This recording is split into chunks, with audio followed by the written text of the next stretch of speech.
Bismillahirrahmanirrahim. Assalamualaikum warahmatullahi wabarakatuh. Salam sejahtera untuk kita semua. Salam Om Swastiastu, Namo Buddhaya, salam kebajikan. Boleh panitia untuk share screen materinya saya. Ya, ini adalah tema judul yang akan saya bahas untuk kesempatan hari ini, yaitu terkait dengan hydroxytyrosol. Nah, mungkin teman-teman bertanya, ini apa gitu, zat ini apa? Tapi yang perlu kita pahami adalah kita selalu mengacu pada pedoman gizi seimbang, tetapi pada kondisi tertentu, terutama pada kondisi lansia, di mana ada kemunduran sel-sel yang mengakibatkan mereka membutuhkan suatu zat yang bisa membooster, men-catch up kesehatan mereka. Jadi dengan gizi seimbang sudah pasti, tetapi ada hal-hal yang perlu untuk dibooster lagi untuk kesehatan mereka akibat dari kemunduran organ-organ sel mereka. Kira-kira itu dasarnya kenapa kita munculkan suatu zat yang bukan merupakan zat gizi, tetapi sangat penting kaitannya dengan kesehatan para lansia, juga kesehatan pada kita semua. Namun hari ini dalam rangka peringatan Hari Gizi, Hari Lansia maksud saya, maka kita akan fokus kepada kesehatan lansia. Baik, kita lihat slide berikutnya.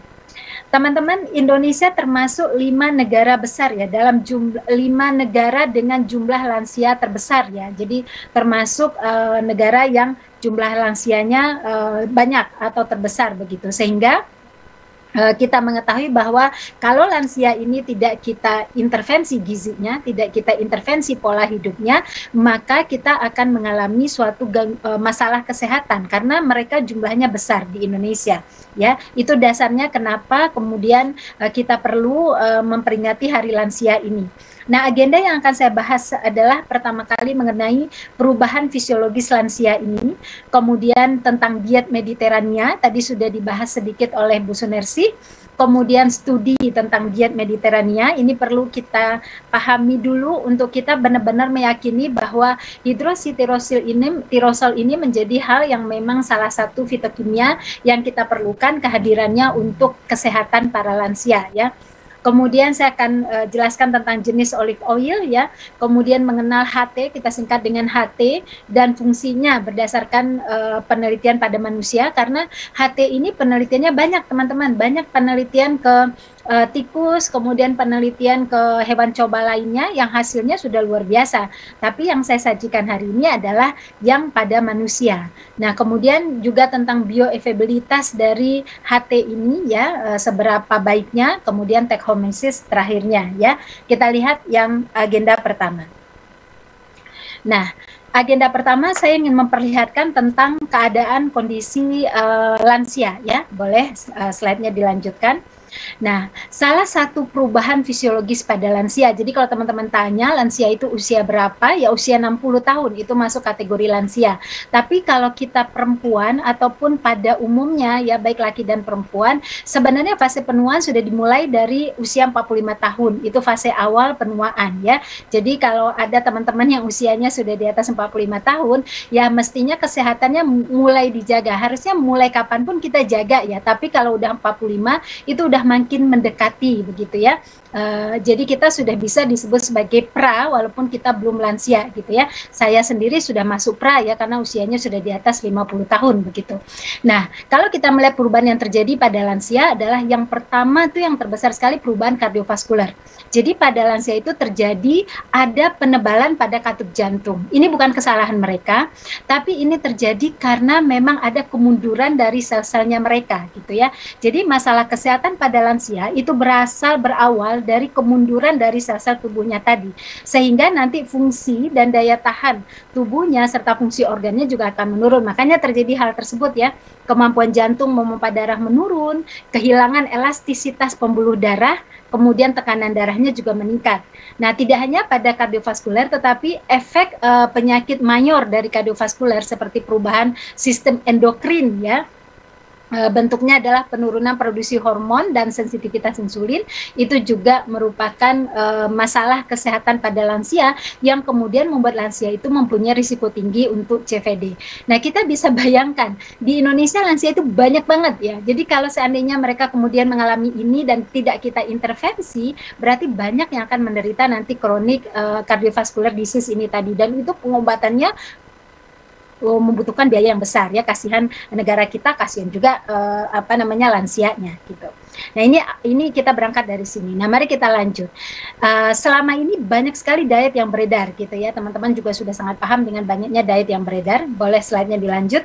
Nah salah satu diet yang benar-benar populer, yang viral terkait dengan pencegahan cardiovascular disease itu adalah diet Mediterania. Nah ini adalah diet Mediterania, bentuk piramidanya seperti ini teman-teman. Diet ini adalah diet yang diadopsi dari diet tradisional masyarakat Eropa, khususnya adalah wilayah Mediterania, di mana pada wilayah itu mereka fokus untuk makanan sehari-harinya, itu komponen terbesarnya adalah pada sayur, pada buah, pada kacang-kacangan, pada biji-bijian dan sereal. Kemudian yang daging merah itu mereka sangat sedikit sekali. Tapi kemudian mereka kombinasi dengan olive oil. Jadi memang disebutkan secara spesifik pada Mediterania itu adalah olive oil dan nuts ya, atau kacang-kacangan. Itu secara spesifik muncul pada diet Mediterania tadi. Nah, ternyata dengan komponen yang seperti ini, maka ditemukan hasil penelitian yang menunjang keberhasilan untuk penanganan CVD ini tadi. Dikatakan bahwa kepatuhan seseorang terhadap gaya diet Mediterania ini ternyata memang sangat mengurangi risiko untuk penyakit kardiovaskuler. Ya, nah tentu kita akan mengangkat ini menjadi diet yang perlu kita kenalkan juga pada para lansia atau pralansia yang telah menunjukkan potensi-potensi untuk mengalami penyakit jantung ya, jadi nggak mesti menunggu lansia, tapi kalau untuk lansia sudah menjadi suatu keharusan. Tapi tentu kita harus mempelajari dulu ada apa pada diet Mediterania itu sehingga kemudian dia bisa mengurangi risiko penyakit kardiovaskuler. Semula banyak orang berpendapat bahwa itu terjadi ialah karena banyak makan buah, karena banyak makan sayur, karena banyak makan kacang-kacangan dan biji-bijian, lalu sedikit makan daging merah. Tetapi tidak sesederhana itu ternyata. Setelah kita mempelajari banyak penelitian, ternyata yang paling disorot adalah keberadaan zat yang ada pada olive oil tadi. Nah, ini yang kemudian menjadi catatan penting kita untuk kemudian memberikan intervensi lebih lanjut kepada para lansia. Mari kita lihat slide berikutnya. Nah, saya akan mengangkat 5 penelitian yang terbesar ya. Yang terbesar artinya yang metode penelitiannya bisa kita generalisasikan gitu ya. Nah, pertama saya ingin mengangkat penelitian ini yang dilakukan pada tahun 2018 ya. Ini studi pada 7.447 individu dengan yang mempunyai potensi untuk terkena penyakit jantung. Nah, itu penelitian intervensi karena diikuti selama 4,8 tahun. Nah, mereka diberikan intervensi yang berbeda. Yang pertama, mereka diberikan diet rendah lemak. Selama ini kita mungkin sangat paham bahwa diet rendah lemak bisa mencegah penyakit jantung gitu. Sehingga salah satu kelompok masyarakat ini, individu yang diteliti ini diberikan diet rendah lemak begitu sebagai kontrol ini.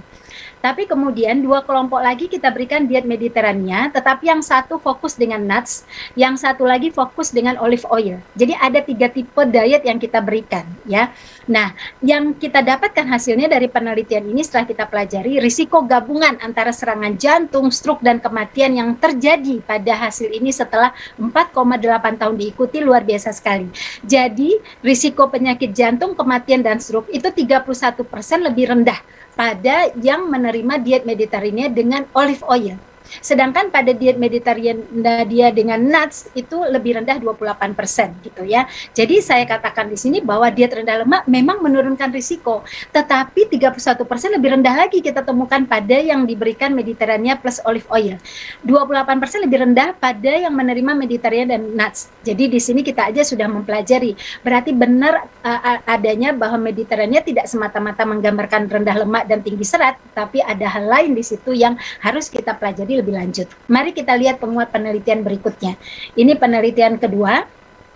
Nah, ini penelitiannya juga sama, menggunakan 3 tipe kelompok, ada kontrol diet dengan diet rendah lemak juga, kemudian Mediterania dengan nuts, dan kemudian olive oil, VIO ya, dan kemudian di situ ada studinya pada 418 individu yang tanpa diabetes mellitus ya, yang tanpa diabetes mellitus ini. Jadi ini kaitannya dengan diabetes mellitus. Mungkin teman-teman bertanya, apakah Mediterania juga berkaitan dengan diabetes mellitus? Benar, karena tadi saya sudah sampaikan sampaikan bahwa penyakit kardiovaskuler itu risiko mayornya salah satunya adalah resistensi insulin. Nah, jadi ini menjadi hal penting juga untuk kita pelajari lebih lanjut.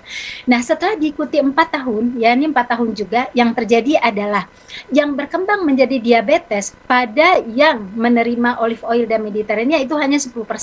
Sedangkan yang pakai nuts itu 11%. Yang rendah lemak 17%. Nah, kalau yang nggak pakai diet rendah lemak apa jadinya? Ya tinggi sekali gitu ya. Nah, namun di sini kita bisa lihat, berarti kalau hanya kita pakai rendah lemak, kita sebenarnya masih punya kesempatan untuk lebih tinggi lagi, untuk lebih kecil lagi risikonya, yaitu dengan mengkombinasikan menggunakan olive oil tadi atau nuts tadi, perbedaannya adalah 1%. Mari kita lihat lagi studi yang ketiga. Nah, ini adalah studi ketiga, ini pada 1.224 individu yang mempunyai risiko penyakit jantung. Nah, ini diikuti hanya selama 1 tahun ya, yang punya risiko jantung. Teman-teman bisa lihat di gambar ini, kalau yang menggunakan kalau kita lihat penurunan sindrom metabolik yang terjadi begitu ya, itu kalau di sini paling tinggi memang yang pada kombinasi nuts gitu ya, kemudian olive oil. Sedangkan yang diet rendah lemak nggak bermakna turunnya. Jadi disimpulkan di sini bahwa prevalensi penurunan sindrom metabolik yang menerima diet rendah lemak itu tidak terlalu bermakna penurunannya, walaupun ada penurunannya gitu, tapi tidak bermakna. Yang bermakna itu pada olive oil dengan pada nuts plus Mediterania. Nah, yang terbesar memang kita lihat penurunannya ada pada yang Mediterania plus nuts. Nah, di sini kita juga bisa lihat ya, ini 2 jawaban juga yang menjelaskan kenapa Mediterania menjadi begitu berhubungan dengan pencegahan risiko penyakit jantung. Kita masih ada penelitian lagi teman-teman. Saya tuh paling senang kalau ngutang-ngatik jurnal ya teman-teman ya, karena dari situ itu kita ketika menyampaikan kepada pasien itu lebih pede gitu ya, karena ditunjang oleh penelitian-penelitian jurnal ya gitu ya. Kita lihat yang keempat, boleh slide-nya dilanjutkan. Nah, ini adalah studi juga untuk 372 individu ya yang memiliki risiko tinggi. Kalau ini memiliki risiko tinggi untuk menderita penyakit jantung karena risikonya sudah tinggi gitu ya, sudah banyak perubahan di hasil MCU mereka ya. Ini diikuti hanya 3 bulan. Dengan intervensi masih sama seperti yang tadi ya. Saya sengaja mencari intervensi yang sama untuk menguatkan hasil sebelumnya gitu. Nah, mari kita lihat level dari oksidasi LDL. Kita tahu LDL adalah kolesterol yang alat transport atau lipoprotein kolesterol yang akan membawa kolesterol dari pembuluh darah ke hati. Nah, jadi mestinya ini harus rendah oksidasinya gitu ya, harus diturunkan oksidasi LDL ini tadi gitu. Nah, kita bisa lihat penurunan level oksidasi LDL kolesterol yang terjadi itu bermakna pada Mediterania dengan olive oil. Paling tinggi oksidasinya turun gitu ya. Nuts juga turun, tapi low fat diet turun nggak banyak begitu. Jadi ini saya ingin menggambarkan kepada teman-teman, jangan berhenti hanya pada diet rendah lemak saja. Selama ini kita menganut diet rendah lemak, menganut diet lemak jenuh di bawah 10% gitu ya, menganut diet kolesterol hanya boleh maksimal 300 mg, kalau yang sudah punya potensi hanya boleh 200 mg kalau sudah menderita dislipidemia. Jangan berpuas di situ saja gitu, karena ternyata kita menemukan dari hasil penelitian ini, kalau kita bisa mengcombine dengan cara yang lain, kita bisa mendapatkan hasil yang jauh lebih baik dari hanya sekedar diet rendah lemak saja. Mari kita lanjut lagi. Ini penelitian yang terakhir yang saya kumpulkan. Nah, ini adalah pada 772 individu dengan risiko tinggi menderita penyakit jantung. Nah, ini juga risiko tinggi, diikuti selama 3 bulan juga gitu ya. Nah, risiko penyakit kardiovaskulernya yang di sini dilihat secara komprehensif. Jadi dilihat indikator kadar gula, kemudian dilihat indikator dari tekanan darah, indikator rasio total LDL dan HDL gitu ya. Nah, mari kita lihat penurunannya luar biasa sekali pada yang menerima Mediterania dengan olive oil. Jadi kalau kadar glukosa darah ya itu pada Mediterania diet menurun kisaran 0,3 sampai 0,9 ya. Kalau tekanan darah lebih tinggi pada olive oil ya, 7,1 mm Hg. Luar biasa ya, 7,1 mm Hg menurun tuh. Sedangkan kalau yang pakai nuts itu menurun 5,9 mm, yang pakai olive oil 5,9 mm Hg, yang pakai nuts itu 7,1 mm Hg. Tapi kalau rasio total HDL itu menurun lebih tinggi pada olive oil. Oke. Oke. Nah, ini secara banyak indikator dilihat di sini ternyata menunjukkan hasil yang sama juga. Oke. Cukup sekiranya kita melihat dari 5 penelitian ini. Lalu menjadi pertanyaan kita, ada apa dengan olive oil gitu ya? Kalau dengan nuts mungkin kita bisa bahas lain kesempatan, tetapi ada satu hal yang ingin saya sampaikan tentang olive oil ini. Mari kita lihat slide berikutnya. Nah, kalau kita melihat cara produksi olive oil itu dia bisa menggunakan buah, bisa menggunakan biji, bisa menggunakan daun. Sama, semua tiga cara ini dia menghasilkan zat fitokimia yang sama gitu. Nah, setelah difiltrasi dapat 3 jenis olive oil nantinya. Dapat yang virgin olive oil yang VEO ya. Kemudian dapat extra virgin olive oil yang EVOO gitu ya. Jadi ada yang extra, ada yang virgin saja. Ada juga yang lampante. Kalau lampante ini itu free acidity-nya di atas 2%, jadi nggak bisa dipakai oleh manusia gitu ya. Sedangkan yang VEO itu free acidity-nya 0,8 sampai 2%. Nah, yang VEO itu di bawah 0,8. Makanya tuh yang VEO itu bagus banget gitu ya. Tapi emang harganya pun lebih mahal gitu. Nah, tapi kan kita nggak sekedar ngelihat ini, kita ngelihat ada apa di sini gitu ya. Mari kita lihat ada apa di VEO ataupun EVEO tadi. Mari kita lihat slide berikutnya. Nah, ini dia virgin olive oil dan extra virgin olive oil itu mengandung 2 zat yang tadi diindikasikan berkaitan dengan risiko penyakit jantung koroner dan penyakit mayor yang dihasilkan oleh kardiovaskuler itu tadi gitu ya. Yang pertama MUFA gitu ya, yang kedua adalah senyawa fenolik. Nah, tadi Bu Sunersi sudah menyinggung tentang asam lemak rantai panjang gitu ya, PUFA gitu ya. Di situ kan ada omega 6, omega 3 keseimbangannya adalah 1:1 atau 2:1. Nah, teman-teman kalau kita nggak mengkonsumsi asam lemak esensial yang mengandung mengandung omega 3 itu rasio yang ditawarkan Bu Sunersi nggak akan kepakai karena makanan kita pada umumnya omega 6. Makanya kita harus harus pastikan untuk lansia itu ada yang mengandung omega 3. Kalau nggak rasio 1:1 atau 2:1 nggak akan tercapai gitu ya.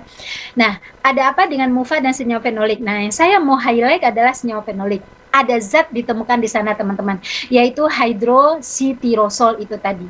Jadi hydroxytyrosol itu senyawa fitokimia fenolik yang ditemukan di dalam buah zaitun ada, dalam minyak zaitun ada, dalam daunnya zaitun juga ada gitu ya. Nah, dia ini perannya sebagai nutrasetikal. Nah, itu luar biasanya. Jadi, kalau nutrasetikal itu adalah makanan yang bernilai fungsional gitu ya, bernilai fungsi lebih tinggi, di mana di situ diketahui memiliki aktivitas biologis untuk kesehatan jantung. Itulah yang saya mau beritahu tentang keberadaan hydroxytyrosol ini tadi gitu ya. Sekarang kita mau lihat beberapa penelitian tentang hydroxytyrosol itu tadi. Mari kita lihat slide berikutnya.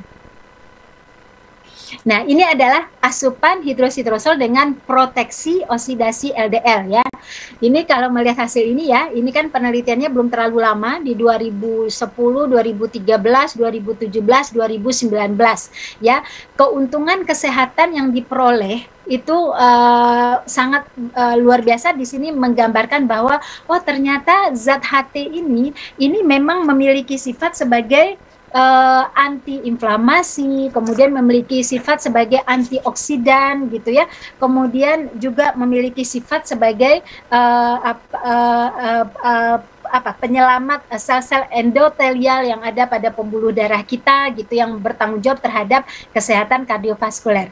Mari kita lihat yang pertama teman-teman. Ini penelitian yang di 2010 menemukan terjadi hanya pemberian 0,2 mikromolekul ya. Jadi kecil sekali itu pemberian HT-nya itu tadi ya. Tapi sudah terjadi penurunan interleukin 16, interleukin B4 ya, itu sudah menurun. Itu interleukin itu kan merupakan zat yang merupakan proinflamasi ya. Jadi zat proinflamasi terjadi proses penurunan hanya dengan 0,2 mikromolekul. Nah, kemudian di penelitian berikutnya lagi itu pemberiannya 9,7 mg per hari HT itu, tapi memang dikombin dengan oleorepain. Oleorepain itu juga fitokimia yang ditemukan pada olive oil juga, ya. Jadi ada di situ. Nah, ini tidak hanya sekedar menurunkan interleukin dengan dosis ini, tetapi meningkatkan sensitivitas insulin, gitu ya. Kemudian meningkatkan responsif beta cell, gitu. Itu luar biasa banget. Nah, kemudian penelitian kolika ini dari 28 subjek yang sehat ini juga kita temukan ya penurunan nitrat yang proinflamasi ya. Nah, ini penurunan body fat mass itu ditemukan. Walaupun kita tahu bahwa body fat mass yang dalam jumlah yang signifikan itu emang dibutuhkan dengan pembakaran khusus gitu ya. Tapi dari sini kita bisa belajar bahwa terkadang lansia itu untuk mempertahankan berat badannya saja supaya tidak naik itu aja sudah sangat sulit ya. Nah, maka kalau melihat pemberian HT ternyata dia bisa membantu penurunan body fat mass itu tadi ya, sampai penurunan berat badan sampai suprailiac skin fall itu dengan 15 mg per hari pemberian pemberian HT ini tadi. Nah, kalau penelitian berikutnya itu pemberiannya 9,9 mg per hari begitu ya, itu penurunan oksidasi LDL. Nah, ini berarti untuk kesehatan pembuluh darah itu tadi gitu ya. Ini yang pertama tentang oksidasi LDL. Mari kita lihat berikutnya.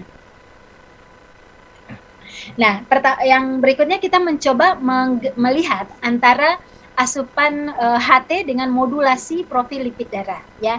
Ini penelitian pada tahun 2006 di mana pemberian olive oil pada 200 orang pria sehat. Ini pria sehat ya. Selama 3 minggu. Apa yang terjadi? Pertama, ada peningkatan linier untuk kadar kolesterol HDL ya. Yang di situ yang menerima minyak zaitun dengan polifenol rendah, sedang dan tinggi. Jadi nggak berbeda ya. Mau rendah, sedang, tinggi itu ada peningkatan linier untuk kadar kolesterol HDL gitu ya. Nah, kemudian rasio trigliserida HDL itu juga menurun secara linier. Nah, kadar trigliserida juga menurun rata-rata 0,05 milimolekul per liter. Nah, teman-teman, ini menjadi catatan penting nih. Selama ini apa informasi yang kita terima atau yang berlaku di lapangan bahwa kalau trigliserida tinggi, kita itu agak kewalahan menurunkan kalau nggak disertai dengan penurunan berat badan. Saya kira teman-teman udah paham itu ya. Maka saya kalau menemukan pasien trigliserida tinggi, saya memang akan rancang latihan mereka karena kecil kemungkinan akan turun trigliseridanya kalau hanya dengan diet saja. Dia harus disertai dengan pemecahan lemak. Tetapi ternyata pemberian olive oil pada penelitian ini mampu untuk menekan trigliserida. Kalau ditanya kok bisa ya? Jawabannya simpel aja karena tadi kita melihat bahwa ternyata pemberian HT itu bisa menurunkan massa lemak ya, massa lemak tubuh ya, bisa menurunkan gitu ya tanpa merubah diet walaupun tidak signifikan untuk terjadi pembakaran lemak secara besar-besaran gitu ya. Nah, ini yang kemudian terbukti dengan penelitian ini bahwa trigliserida bisa turun walaupun tanpa penurunan berat badan begitu ya. Kita lanjut lagi. Nah, kemudian dengan sensitivitas insulin kita lihat hubungan asupan HT dengan sensitivitas insulin ya. Nah, ini penelitian tahun 2013 tapi ini bentuknya suplementasi HT. Kalau tadi kan olive oil yang diberikan, kalau ini suplementasi HT tapi disertai juga dengan suplementasi oleorepain itu tadi. Sama-sama flavonoid yang terdapat pada zaitun gitu ya. Pada 44 pria setengah baya yang memiliki kelebihan berat badan ya.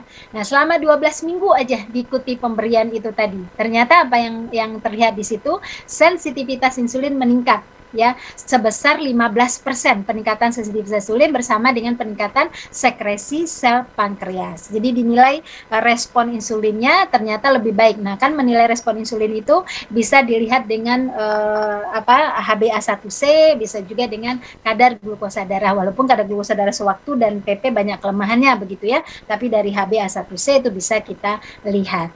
Ya, kita lanjut ya teman-teman ya, masih ada beberapa menit lagi penelitian lanjutannya. Mudah-mudahan teman-teman nggak puyeng dengan penelitian, tapi saya sengaja membawa seperti ini supaya kita menjadi kuat untuk kemudian melakukan penguatan lagi kepada pasien-pasien kita gitu ya. Nah, ini adalah asupan HT dengan aktivitas anti-inflamatori gitu ya, anti-inflamasi gitu ya. Nah, di sini penelitiannya luar biasa ya, pada 1.139 individu yang beresiko mengalami CVD gitu ya. Nah, ini menunjukkan antiinflamasi itu memang bergantung pada dosis polifenolnya itu tadi. Jadi di sini terlihat bahwa ketika kita nanti akan memilih polifenol yang akan diberikan, makanan-makanan yang bernilai fungsional dengan polifenol, kita juga harus memperhatikan dosisnya itu tadi. Ternyata ada perbedaan yang sangat ditentukan oleh dosis polifenol tadi. Itu pesan yang dimunculkan di dalam penelitian Medina ini tadi gitu ya. Nah, kemudian penelitian berikutnya ini juga melihat mengamati bagaimana kerja VIO itu pada in vivo gitu ya. Kalau in vivo kan udah langsung ke ke sel-sel jaringan kultur ya, tapi tidak klinis ya, karena dia kan diabaikan faktor risiko lain gitu ya. Nah, di sini juga terjadi penurunan regulasi ekspresi gen yang berhubungan dengan jalur inflamasi. Jadi maksudnya risiko-risiko inflamasi menurun, jalur-jalur inflamasi itu nggak terjadi gitu ya. Kemudian terlihat juga dengan penurunan interleukin 6, interleukin beta, semua itu terjadi penurunan yang merupakan indikator-indikator proinflamasi dengan pemberian HT ini tadi. Kita lanjut lagi. Sepertinya teman-teman banyak bertanya tadi nggak sabar, lalu gimana nih itunya di lapangannya mau gimana? Baik, kita lanjut lagi berikutnya. Nah, sekarang masih lanjut ya. Kita berpindah ini saya ingin melihatkan efek luas dari HT tadi. Jadi artinya nggak rugi kalau orang-orang kemudian menjadikan HT bagian dari makanan fungsionalnya dia gitu ya. Karena kita lihat tadi efeknya nggak sekedar pada penurunan oksidasi LDL, tapi juga inflamasi, trombotik juga begitu ya. Kita tahu ya kalau trombotik ini tuh penyebab luar biasa ya. Kalau nyumbatnya ke arah otak, stroke ya kan. Nyumbatnya ke arah kardiovaskuler kita, serangan jantung. Nyumbatnya ke area reproduksi kita ya, kalau laki-laki hilang keperkasaan gitu ya. Jadi emang 3 sumber pembuluh darah besar yang kalau menyumbat itu efeknya fatal begitu ya. Nah, di sini kita lihat pada penelitian 21 relawan ya yang paruh baya dengan hiperkolesterolemia gitu, diberikan minyak zaitun saat makan pagi dengan senyawa fenolnya 400 ppm dan 80 ppm. Teman-teman, ini makna 40 ppm, 80 ppm ini harus kita pahami ya. Jadi kalau misalnya nih, kalau 400 ppm itu kan hitungannya dia per kilo bahannya itu tadi. Jadi kalau ada suatu produk ya ditulis di sana kandungannya 400 ppm, berarti kan itu 400 ppm untuk 1 kilonya tadi. Nanti kita lihat dalam satu sajinya dia berapa gram penggunaan bahan itu tadi yang 1 kilo tadi. Kita tinggal bagi aja sehingga nanti keluar munculannya miligram. Nah, ini kalau saya terjemahkan 400 ppm itu keluarannya sekitar 23 miligram yang penelitian terdahulu yang memang menunjukkan dengan pemberian sekian miligram itu menunjukkan perbaikan pada indikator-indikator pemberat untuk terjadinya penyakit kardiovaskuler gitu. Nah, makanya penelitian ini saya ambil karena saya menemukan 2 perbedaan angka ya, ada 400 ppm, ada 80 ppm. Yang pada 400 ppm teman-teman ini yang terjadi. Peningkatan kadar nitrat oksida. Nitrat oksida itu teman-teman dari makanan ada, kayak di semangka ada, di sayuran hijau ada gitu ya. Tapi kan seiring pertambahan usia dia rendah jumlahnya. Padahal yang membuat pembuluh darah kita melebar itu nitrat oksida yang punya peran membuat pembuluh darah kita itu lebar gitu ya.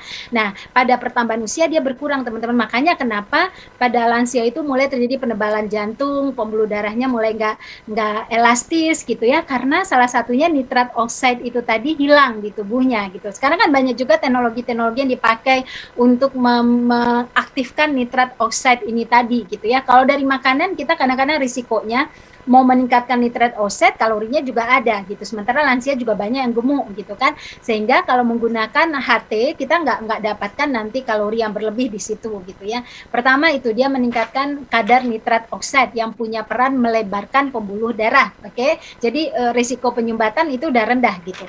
Nah, yang kedua, dia peningkatan fungsi endotelia. Nah, teman-teman, sel endotel ya, itu kan ada di dalam pembuluh darah kita gitu ya. Nah, dia itu perannya di sana, dia melapisi. Jadi kalau posisinya itu dia permukaan pembuluh darah itu isinya adalah sel endotel gitu ya, sel endotel. Nah, jadi kalau kita lihat ya, apa perannya? Pertama yang bertanggung jawab terhadap kontraksi, relaksasi pembuluh darah itu adalah sel endotel. Oke, yang bertanggung jawab terhadap jalur lintas hormon, termasuk hormon endorfin, hormon bahagia, hormon relaksasi, itu sel endotel. Oke, yang bertanggung jawab terhadap penyaringan cairan yang lebih banyak dikeluarkan tuh adalah sel endotel. Jadi besar ya peran sel endotel ini. Nah, fungsi sel endotel pada lansia turun drastis itu fungsinya itu tadi. Nah, kalau kita menggunakan HT, dia punya efek penurunan sel endotel akan menyebabkan terjadinya risiko penyumbatan, ya kan? Nah, dengan adanya HT itu efek trombotik akan diatasi. Makanya dikatakan dia memiliki efek anti trombotik. Nah, kemudian dia juga memodulasi profil homostatik fosforandial sehingga terjadi penurunan trombogenik ya, pembentukan pengentalan atau penyumbatan ya, itu akan diatasi. Nah, itu HT dengan trombotik. Kita lanjut lagi. Nah, kita coba lihat nanti kesimpulannya ya. Nah, jadi kalau saya dari semua penelitian tadi, saya coba cover satu-satu ya, saya menemukan ini. Jadi HT ini punya peran ini, punya korelasi ya, punya hubungan dengan beberapa hal ini. Satu, punya korelasi dengan berat badan dan dengan selemak tubuh kita. Punya korelasi dengan dislipidemia, di mana dia bisa menurunkan trigliserida, ya kan? Kemudian dia bisa menurunkan LDL yang teroksidasi, tapi justru dia bisa meningkatkan HDL. Kemudian dikaitkan dengan hiperglikemi, dia juga punya peran untuk mencegah resisten insulin ya. Kemudian untuk hipertensi dia juga punya peran menurunkan ya oksidatif stres. Jadi nggak hanya sekedar pada profil lipid darah, pada profil glukosa darah, tapi juga profil stres kita juga ada hubungannya dengan HT. Karena HT itu dia akan menurunkan beberapa kondisi master LDL-nya itu tadi gitu, sehingga kemudian bisa menurunkan oksidasi stres pada pembuluh darah begitu ya, menurunkan inflamasi peradangan ya, yang kita tahu lansia itu juga imunitasnya turun. Kalau banyak peradangan udah kebayang nggak tuh sakit, iya, risiko penyakit tidak menular juga gitu ya.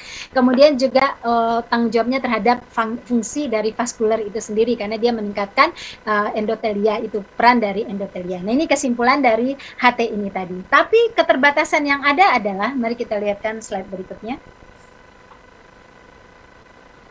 Nah, keterbatasannya pada bioavailability senyawa fenolik itu sendiri. Nah, saya mencoba membaca bagaimana bioavailability senyawa fenolik itu kalau kita mengambil dari dari asam lemak olive oil ini tadi gitu ya. Nah, ternyata bioavailability itu nyata kalau asam lemak olive oil itu kalau diasup dikonsumsi 50 mili. Nah, teman-teman bisa kebayang nggak? 50 mili itu berarti 10 sendok teh, ya nggak? Bener kan? 10 sendok teh.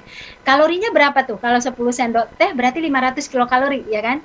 Nah, ini menjadi PR kita juga nih, bagaimana kita bisa mendapatkan bioavailability suatu senyawa fenolik yang ada pada olive oil untuk punya peran besar untuk kardiovaskuler, tapi kita juga sadar bahwa lansia ini pun kalorinya sudah jauh menurun dari kebutuhan asli. Jadi kalau dia udah lansia paling kebutuhannya 1.500 gitu. Kalau 500 aja udah didapat dari si olive, berarti dari olive aja udah ada 30% lemak yang akan hadir gitu kan. Proporsinya jadi bergeser kan. Padahal proporsi lemak kita udah katakan bahwa nggak boleh sampai lebih dari 30%. Proporsi lemak total 25% dan di situ lemak jenuhnya hanya di bawah 10 atau 8% kan gitu proporsi zatnya. Tapi kita baru bisa menemukan bioavailability ketersediaannya di darah, di urin itu kalau ketika penelitian itu memberikan 50 ml minyak olive oil ini tadi, minyak olive ini tadi gitu ya. Nah, memang penelitian ini studi kasus ya. Pada 2 responden diasup tunggal, pada 6 responden diasup bersama roti gitu ya. Nah, dua-duanya memiliki peningkatan tirosol, tetapi kalau yang pakai roti justru lebih rendah penyerapannya. Jadi artinya kalaupun nanti akan memberikan dalam bentuk langsung minyak, tidak dalam bentuk olahan, memang dia lebih baik berdiri sendiri, memberikan hasil terlihat lebih baik gitu ya. Nah, dengan cara seperti ini ditemukan konsentrasi total urinnya itu diketahui responsif terhadap keberadaan minyak zaitun, gitu ya. Nah, walaupun di penelitian ini dilanjutkan, ternyata mereka menemukan yang bentuk bebas itu hanya 11%, yang lain terkonjugasi, gitu kan. Ini kan menunjukkan kepada kita bahwa oke lah kita sepakat olive oil itu bagus banget gitu ya. Tapi untuk mendapatkan bioavailability yang baik, kita harus memulai dari 50 ml yang akan mempengaruhi diet total gitu ya. Yang mana diet total ini kata kunci yang mau saya sampaikan. Nah, sehingga ini menjadi keterbatasan yang harus kita diskusikan ke depan. Lalu bagaimana kita mendapatkan manfaat AT tanpa harus mendapatkan kalori yang banyak dari lemak dari minyak tersebut begitu ya. Mari kita lihat slide berikutnya. Oh ya, di dalam gambar tadi ya teman-teman bisa lihat ya bahwa 0 sampai 4 jam aja bioavailability-nya udah ditemukan gitu ya. Nah, akhirnya saya menyimpulkan keterbatasan yang ditemukan bahwa senyawa fenolik minyak zaitun memang telah terbukti menunda oksidasi LDL ya kan. Dan di antara senyawa fenolik minyak zaitun itu yang paling berperan memang tirosol. Dan tirosol itu memang secara alami terdapat pada minyak, pada daun dan pada biji gitu ya. Nah, informasi tentang bioavailability ini pada manusia memang masih terbatas. Jadi kita masih berharap ada penelitian-penelitian lanjutan yang untuk bioavailability. Namun hari ini kita mendapatkan data bahwa bioavailability itu terjadi di dosis 50 ml. Nah, dalam studi bioavailability-nya fenolik, masalahnya adalah estimasi dosis ini tadi kan, yang 50 itu tadi gitu.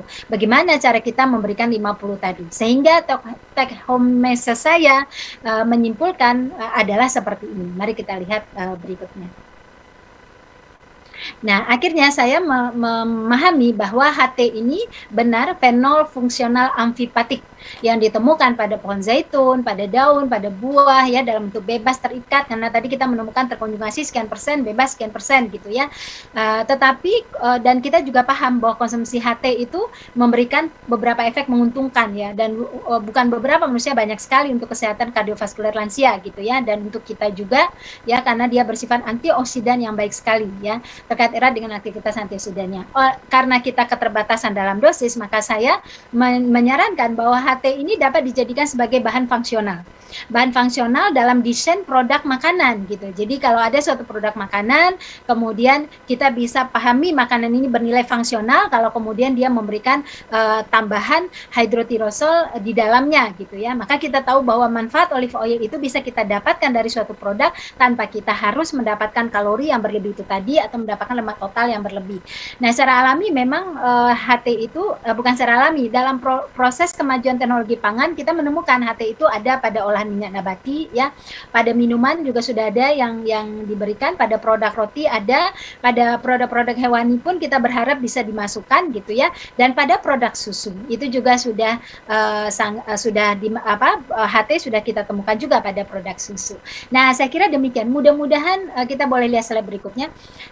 Mudah-mudahan apa yang saya sampaikan itu teman-teman semua itu menjadi pemahaman kita lebih luas lagi terkait bahwa kita melihat bahwa dia rendah lemak untuk kardiovaskuler itu memang kita anut itu gitu ya, tapi kita tahu bahwa kita bisa mendapatkan hasil yang lebih maksimal lagi ketika kita kemudian memanfaatkan functional food tadi, jadi menggunakan nilai-nilai fungsional dari suatu zat fitokimia yang memang tidak ada dosis yang dibutuhkan oleh tubuh, tapi ketika dia masuk ke dalam tubuh kita ternyata dia memberikan manfaat lebih. Ini adalah tempat saya praktek di Jakarta dengan izin praktek sebagai seorang nutrisionis. Pak Hendra berjasa, DPD DKI Jakarta berjasa menghantarkan saya punya izin praktek gitu ya. Kita lanjut slide berikutnya. Terima kasih Bu Sunersi, terima kasih Pak Hendra.